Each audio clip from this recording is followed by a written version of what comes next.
से अलग नहीं करेगा, चाहे वो मन के चाहने योग्य ही क्यों ना हो। हालेलुया। उनको सबसे ज्यादा मतलब मैं ये बताना चाहता हूँ कि हम किस चीज से सबसे ज्यादा लालच करते हैं, हम किस क्षेत्र में सबसे कमजोर ज्यादा पाए जाते हैं। आज की प्रार्थना का उद्देश्य क्या है समझ रहे?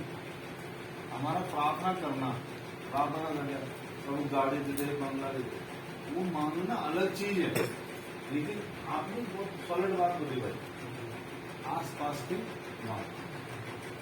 हमारा सबसे पहला टारगेट होता है परिवार। सबसे बड़ी क्लीशा है परिवार। अगर घर में पति है और वो विश्वास में और वो एक अच्छा विश्वासी है, लेकिन पत्नी नहीं है, उनका सबसे पहले भूमिका अपनी पत्नी को अपने पास लाने। मेरी पत्नी मेरे को बोलती, अगर तूने शायद धर्म अपनाया तेरे को मैं तलाक दे दूंगी, ऐसा बोलती हूँ। मैं पत्नी मेरी देखी ना आप लोगों ने, मैंने यार तू छोटी है, मैं फिर भी हंसी मजाक में ले रहा। तो मैंने कहा यार चल कोई बात नहीं। उस टाइम मैं चुप हो गया, मैंने आए रोटी खाने खा होकर मैं चुपचाप सो गया। मैंने ठीक है चल।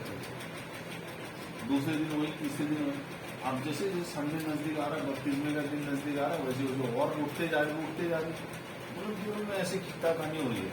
मैंने अपने पत्नी एक ही बात हो, तलाक देना।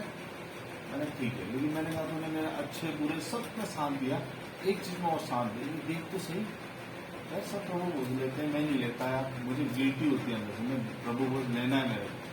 और उसने बोला प्रभु में जाए, उसको मेरे से ज्यादा पता था, मेरे को पता नहीं था प्रभु बोझ, मेरे को सिर्फ प्रभु बोझ खाना था, उसमें शामिल होगा, इसलिए मैंने बपतिस्मा लेना था।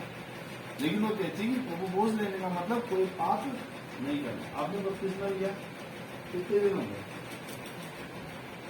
बहुत दिन हो गए। एक बात याद रखना, आपने पवित्र आत्मा को पहन लिया। जो अदन की वाटिका में छूट गया था ना, अब वस्त्र को मात्र पहना आपने। जो नंगापन था ना, उसको आपने ठग दिया। अब आपको कोई नंगा नहीं देख सकता, जितनों का बपतिस्मा हो चुका है। अब मैं ये नहीं कह रहा हूँ कि कपड़े उतारे खड़े हो जाओगे, नंगा नहीं दिखेगा, वो दिखेगा, लेकिन वो आत्मीय नंगापन जो हमको परमेश्वर और हमारे बीच में था, जिसकी वजह से बलि चढ़ी, जिसकी वजह से आज हम यहाँ प्रार्थना करने के लिए बैठे हैं, ये बाउंडेशन खत्म है। लेकिन इसके आगे एक सवाल और है, इसके आगे एक सवाल और है। अब उसके साथ हमारा रिश्ता कैसा होना चाहिए?